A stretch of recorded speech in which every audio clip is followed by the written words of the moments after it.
はい、皆さん、こんにちは。モノルです。今回はこちら、コントロールフリーク様から提供いただきました新しいフリークですね。スポーツのオムニエディションっていうね、こちらのフリークをレビューしていきたいと思います。前回ですね、こちらギャラクシーエディションとインフェルノエディションということでね、こちらの2つですね。特に良かったっていうのはね、ギャラクシーの低い方と、このインフェルノの高い方ですね。で、私はね、もうずっとこちらインフェルノの高い方を使ってました。非常にですね、これが良くてですね、近距離戦どうしてもね、弱いところもあるよみたいな話をしてたと思うんですけど、あれからだいぶこちらのフリークもね、この2種類のフリークとかね、だいぶ使い慣れてきたので、それでね、またちょっとね、状況変わってきたかなっていうところもお話ししていきたいと思います。そしてこちらのね、スポーツオムニエディションですね。こっちの2つのね、フリークは FPS 向けっていうことなんですが、こっちはね、スポーツゲーム向けっていうことで、書かれているね、写真とかもちょっと違って、これは何でしょうね、陸上競技なのかな、サッカーとかですかね、そんな感じに見えるんですけど、こちらのね、実は FPS 向けではないフリークっていうのを、今回も Apex Legends 中心にですね、試してきました。このフリークはすごく面白い結果になったので、ぜひチェックしていってみてください。はい、そしたら行ってみましょう。はい、で、今回のフリークですね、こちらのフリークなんですが、開封するとですね、中にこの2つのフリークが入ってました。これ全く同じものが2つ入ってます。高さも両方同じです。はい、両方低いフリークっていうのがついてます。こちら高さがね、結構低くてですね、一番出っ張ってるところの高さで約 5.5 ミリぐらい、5.4 ミリとかですね、そのぐらいの高さです。さらにこれちょっとね、へこみ型のフリークになっているのでですね、実際は中心部分がちょっとへこんでます。ややへこみ型、かなりフラットに近いんですが、少しだけへこみ型ですね。もう一つよく似たフリークって言ったらインフェルノがあるかと思うんですけど、インフェルノと比べるとこんな感じです。ちょっとアップにしてみようかな。インフェルノと比べるとですね、インフェルノこんな感じ。結構ですね、中心部分ややへこみが大きくて、で、周囲のところがだいぶ違いますね。こちらがオムニです。どうでしょう。ややへこみ具合がフラット寄りで、周囲までですね、しっかりと立ち上がってるって感じですね。でね、このインフェルノの方はですね、意外とこの周りがこういう風に回り込んでてね、高い部分の径ちょっと小さめなんですよね。こっちはね、外周がすごく広くなってるっていう、そういう違いがあります。たったこれだけの違いなんですけど、実際 FPS ゲームでのプレイフィールっていうのは、ものすごく違いました。これは私すごくね、意外だったところなんですけど。あとですね、高さの方も若干違います。インフェルノの方が高くてですね、オムニの方が低いっていう形になっています。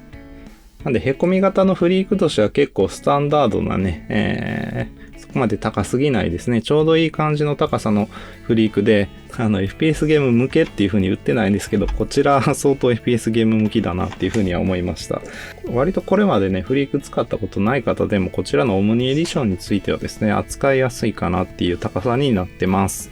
はい。で、このオムニエディションなんですが、デュアルセンスエッジにつけるとこんな感じになります。私は基本右スティックだけにつけるのがね、好きなんですが、ほとんど高さ変わらないですかね。だいたい 29% ぐらいの感度をね、低くするような高さっていうことで、私はね、フリーク初めてつける方は 2、30% アップぐらいの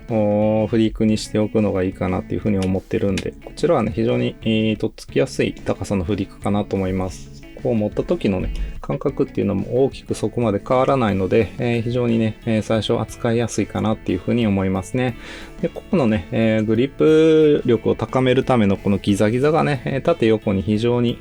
細かく入っているっていう形状になっていてですね、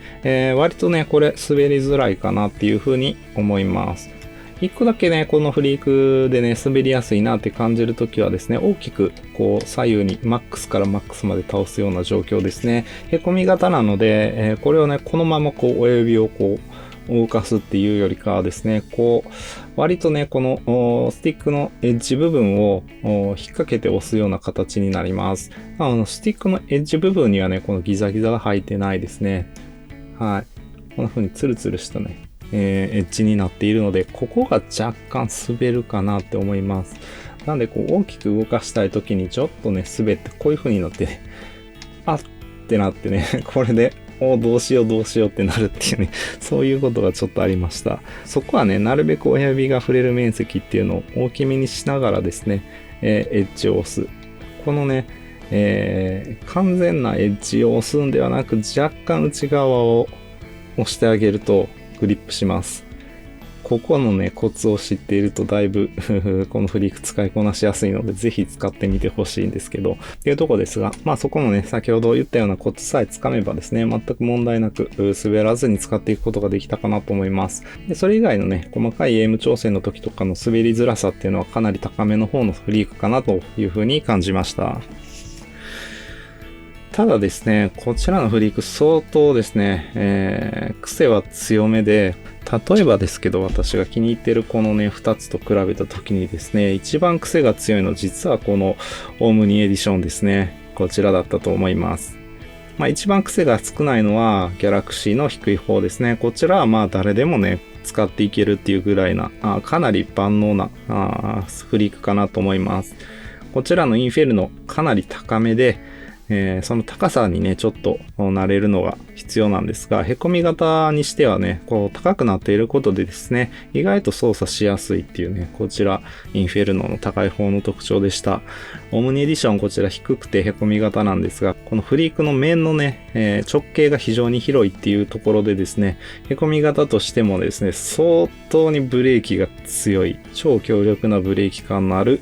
フリークでした。一見この3つがあったらこれが一番精密にね、エイムできるだろうって思うかもしれないんですが、実はこれが一番精密なエイム向きなフリークでしたっていうところですね。実際それをですね、Apex でプレイしてきた結果からね、見ていきたいと思います。はい、まずこちら Apex の射撃訓練場でですね、各 10m、20m、30m、40m、50m っていう風にですね、ダミー人形から離れてですね、ダミー人形を走るの速度で一定でこう横にね、レレレしてもらって、でそれに対してですね、射撃をした時の命中精度ですね、各500発を5回ずつやって、それの平均っていうので、求めたグラフになってます。左5つの分ですね。これに関しては全く前回と同じなんですが、今回新しくこの紫色のね、やや青紫の、グラフっていうのがこのオムニのやつですね、追加しています。はい、非常に面白い結果かなと思います。10メートルのところでもすでにですね、かなり精度高かったです。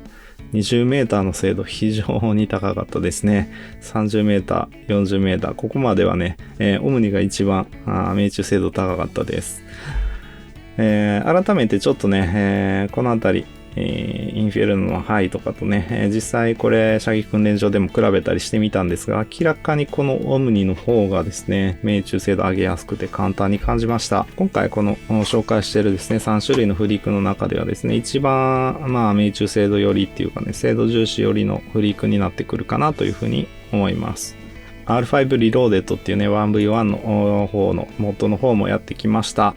はい、そちらでの勝率ですね。これはね、すべて1回取り直しですね。各5回、1回10分なんで、50分かける1、2、3、4、5、6なんで、6回で300分ですが、はい。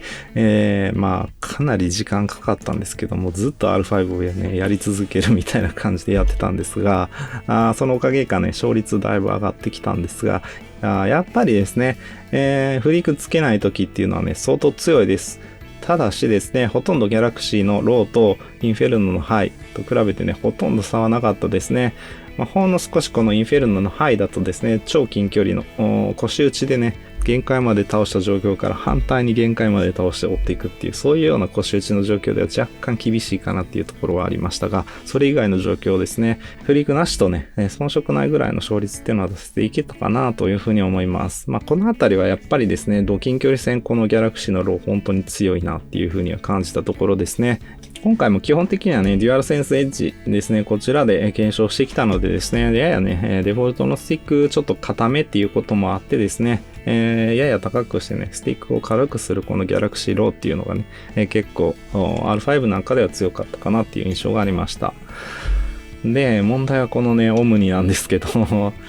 このオムニをね、R5 でやってみるとですね、私今までこの R5 ってね、まあ勝ててもね、まあリーダーボードになんとか乗ってトップ10入りはなんとかできるかな。でも、まあ、かなりトップ10入りもね、コンスタントにやっていくっていうのは厳しいぐらい感じだったですね。だいたい R5 やるときっていうのは、すべてね、だいたい同じような人たちがいる時間帯狙って、まあ、だいたい夕方らへんにね、やってたんですけど、なんでまあ、40人ぐらいはロビーにいたかなとは思うんですけど、なかなかね、トップ10入りっていうのをコンスタントにすることができなかったんですが、オムニでやると、もうトップ10入りはコンスタントに確実に入れるぐらいの勝率を上げることができました。で、これね、私今までエイムのやり方ちょっとね、間違ってたなみたいなね、そんなことを気づかされるぐらいの大きな違いを感じました。R5 の場合は1倍スコープが基本なんですけど、ちょっとね、距離が離れたところですね、それこそ40メーター、3、40メーターぐらい離れたところの、OEM ですね、そこの感覚っていうのをすごくですね、まあ、M アシストを感じながらやることができたっていうのがオムニのすごい強みだったかなっていうところですね。接敵してすぐの時っていうのはですね、どうしても腰打ちでエイムをある程度合わせていかなきゃいけないんですが、そこのエイムっていうのをビタビタに決まりました。はっきり言うとですね、もう私はもうこのオムニっていうね、こちらのフリークなしではね、もうエーペックスできないかなっていうぐらいにエイムが向上したっていうことを感じ取ることができました。これはね、すごい、びっくりな結果なんですけど、まあ、あくまでね、これね、今回の結果ってね、こちらも私の場合っていうところがあるんですけど、43リニアで、デッドゾーンなしで、リアルセンスエッジっていうのを使って、まあでも他のコントローラーもね、使ってみましたけど、大体同じ傾向でしたね。この明らかな勝率のね、上がり具合っていうのを見るとですね、もうこれはね、少なくとも私はこのオムニっていうフリークをつけるのが一番エイペックスで強くなれるっていうことですね。はい。で、今こちらですね、ゲームパッドテスターの方にリアルセンスエッジを接続してるんですが、通常ですね、あまり大きくね、意識して動かさない場合の可動範囲ですね。こんぐらいですね。まあ4割、3割、4割ぐらいは動かせるかなってんで、こっから先はちょっとね、このスティックのエッジ部分をね、こう引っ掛けるようにして動かすような感じになりますね。5割ぐらいだともう引っ掛けて動かしてる感じかな。反対側、右側こんな感じですね。親指の腹のところでエッジを押していくっていう感じで、それ以外の精密なエイムの時はベタ置きで、こういうエイムの仕方をしてます。なんで、ベタ置きの時はね、4割ぐらいしか可動範囲ないですっていう感じなんですが、これがですね、この、オムニを装着するとどのようになるかというとですね、はい。ベタ置きでやってみます。はい、こんな感じです。これ以上は動かないですね。まあ、2割、2.5、25% ぐらいかな。こっちだと、まあ2割ぐらいですね。2割ぐらい。だいたい 20% ぐらいしか倒せなくなります。ここのね、ベタ置き時の、このね、2割の間だけで精密にエイムができるっていうところがこのオムニの強みかなっていうふうに思いますね。ここから先に関してはエッジを押していく感じになるんで、これはこれでね、素早い操作っていうのはね、へこみ型なんですけど、まあまあできるかなっていう気がします。まあちょっとね、実際の戦闘を見てね、どんなエイムができて、だから強いのかっていうところもね、解説していけたらなと思います。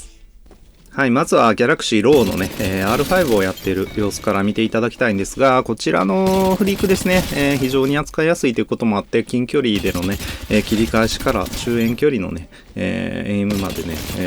まあ、しっかりとやっていくことができるフリークだったかなと思いますね。はい。フリークつけない時と比べてもですね、全然追い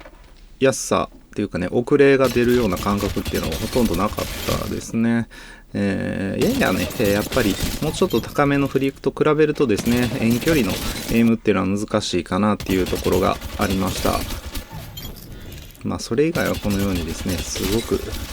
当てやすかったかなっていう感じですね。腰打ちもしっかり当てられてるかなと思います。で、NGC なんですけど、まあね、相手がうまくね、ワンマがしてきたとかいうのを除くとですね、やや、こんな感じでですね、ちょっと中距離以降のところのエイムがガバることが多かったかなっていうところはありました。ちょっと難しさがね、あるかなっていうところですね。それ以外にはね、腰打ちもちょっと難しいって感じることが多かったかなっていうのがギャラクシーローの感想ですね。今度はインフェルノのハイですね。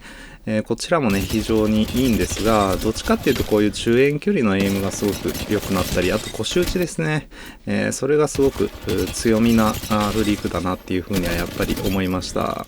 非常にですね、一回こうエイムが合ってしまえばもうなかなか外さないような感じのね、エイムアシストに、かなり頼ったエイムっていうのができるかなっていう、そういうフリークにはなってます。で NGC なんですが、逆にですねこう細かくこういう切り返しをされるとですねかなり、難しいっていうところがねあったりとかですね、やっぱり近距離でのレレレを追い切れなくてガバるっていうところが多かったのと、あと単発武器が難しいっていうね、この2つが大きかったかなって思います。どうしても感度低めのねスティックになればなるほど単発は難しくなる傾向にあるかなという感覚があります。で最後にオムニの方ですね、今回一番良かったフリークなんですが、こちらのね良かったシーンから見ていただきたいんですが、満面なく良かったかなと思います。腰打ちを使いたい距離ではしっかり当てていけて、遠距離もしっかりとね、ADS で当てていくってことができてですね、本当にこのねフリークはバランスが良くてですね、極端にですね、遠距離が得意っていう感じでもないですね。本当にこれは APEX にすごく向いたフリークなんじゃないかなと思います。結構近めの距離 ADS して打っていってもね割と当てていきやすかったですね。はい、こんな感じでね、本当に、負けるパターンっていうのはですね、よっぽど自分がガバるか、あとは本当に敵がねうまいこと前段当ててくるようなワンマがしてきたかっていうね、そういうどっちかかなっていうくらいですね、特にここが本当に苦手だなっていうパターンみたいなのはあんまりわからなかったですね。強いて言うならですね、インフェルノの高い方と一緒でですね、単発武器がちょっと苦手めかなっていうところがありましたが、そこはね私自身もうちょっと慣れればもうちょっと当てていけるんじゃないかなっていう気はします。というわけで NGC なんですが、まずねこういう超遠距離みたいになった時のエイムが難しいってね、それはねどんな、フリークでも割と難しかったりはするんですけどね、あとは敵の動きでガバってしまったみたいな時とかですね。はい。でこれですね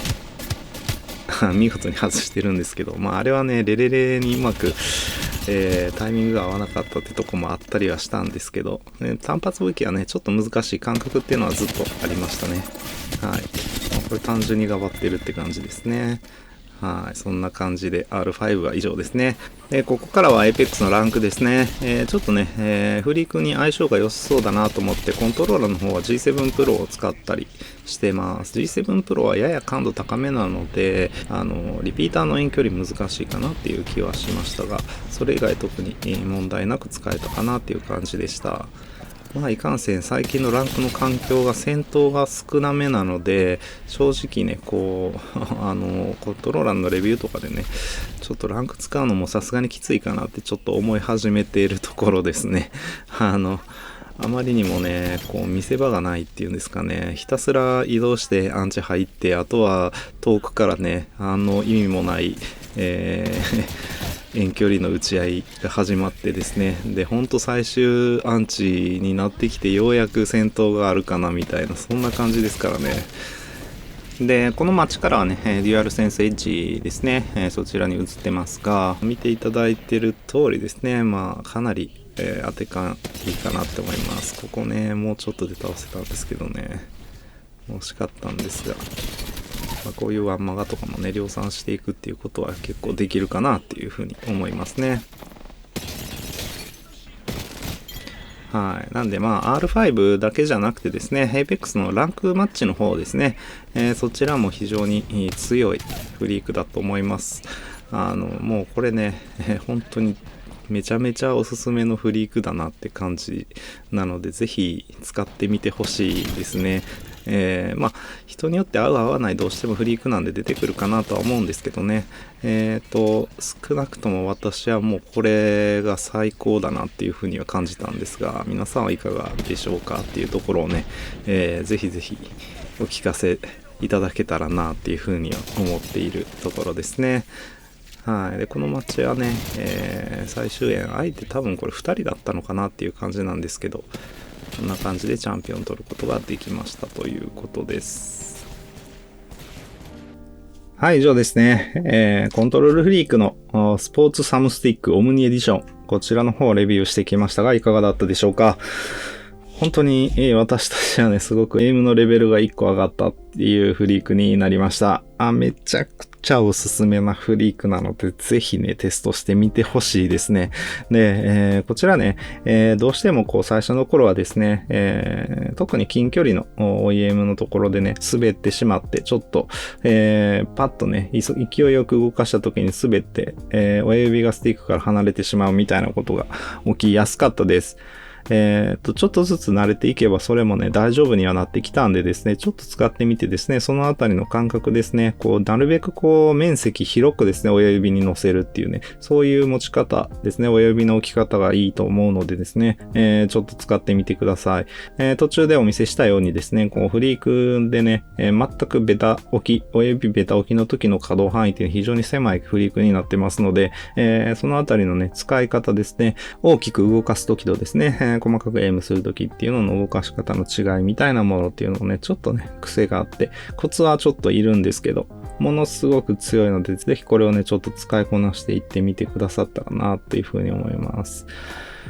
まあね、このインフェルノの高い方も非常に強いんでですね、この2つどっちがね、ベストかなっていうのはなかなか悩ましいところではあるんですけど、私は当分こっちのね、オムニの方ですね、こちらを使って Apex プレイしていきたいと思います。はい、以上、モノルでした。今回もご視聴ありがとうございました。また次回の動画でお会いしましょう。バイバイ。